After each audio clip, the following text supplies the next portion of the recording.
আমি নিজেও হিন্দু ছিলাম। মসজিদ বাদ দিয়ে মন্দির দেওয়া হয়েছে।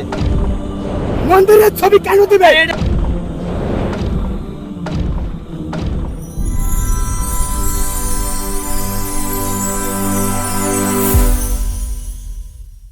প্রশ্ন হলো, আমরা যখন নামাজ পড়ি সেই সময় আমাদের পকেটে টাকা থাকে।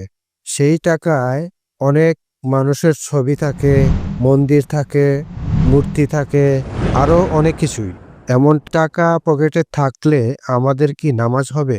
ভাই প্রশ্ন করলেন যে বেশিরভাগ লোকের নামাজ পড়ার সময় পকেটে টাকার নোট থাকে, আর প্রায় সবগুলো নোটে বিভিন্ন ছবি থাকে, ফটোগ্রাফ বা মানুষের ছবি।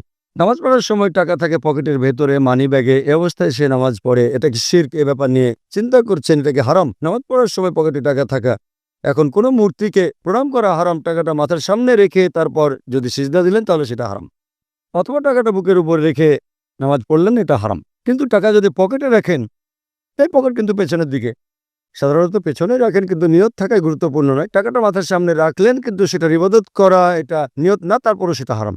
বলছেন এই মূর্তিকে প্রণাম করা আমার উদ্দেশ্য না, তারপরেও করছেন, সেটা হারাম। নিয়ত গুরুত্বপূর্ণ, তবে তার পাশাপাশি কাজটাও গুরুত্বপূর্ণ।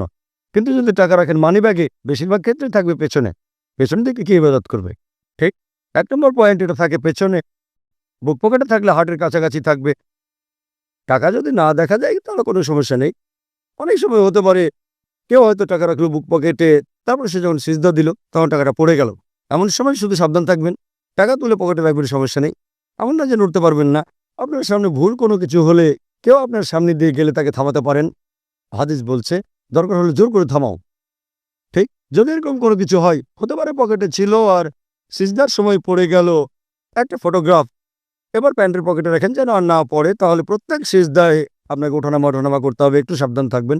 যদি এমনিতে আপনার পকেটে থাকে তাহলে কোনো সমস্যা নেই, শিরক হবে না, আপনি ভালোভাবে নামাজ পড়তে পারবেন। তবে টাকাটা যেন আপনার সামনে না থাকে, দেখা না যায়, পকেটে রাখেন, শার্টের অথবা প্যান্টের, সমস্যা নেই। আশা করি উত্তরটা পেয়েছেন।